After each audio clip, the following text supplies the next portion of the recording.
Yeah. And so one of the things that has really been a beauty to me, that's been very helpful when it comes to this, is the Old Testament. But there's times when God tells Israel to camp or set up outside of a city. Don't set up camp next to the city or in the city. And in a fashion, he's asking them to set up in a way that removes them from anything that might cause them to stumble. Yeah. But then there's later sections in the Bible where he actually says, and you and I've talked about this, but it's important because it helps guide us in our parenting. So there's this strange thing that God does in the development of a person and in the development of a people and in the development of a narrative. Because the Bible could be viewed, I think, as an arc of one man's life. Mm-hmm. You know, birth to Jesus's return. That would be the full arc. Yeah. And then who knows, right? We don't have a whole lot of content for after he returns, a little bit.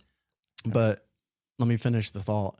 But then as a parent, okay, so then that's one thing, is like live set apart. And then another approach is to intermarry. And so in Jesus's ministry with the disciples, there was a time when he was raising them up, right? Yes. And he was discipling them and asking them to steer clear of certain things to help them get their mind refreshed in who he was and be presented the gospel, his life, see what it was like to be and live and be a man who follows God the way he lived and was a man and followed God and followed his Father. But then after his death, he sent them out into darkness with his message of light. And so going back to your home life, right? Think about it. Hey, we got good content, good biblical content. We've got a leader that we esteem, right? And he's done great works, which would cause us to esteem him. But he's suggesting that we keep ourselves from the darkness of the world, Yeah.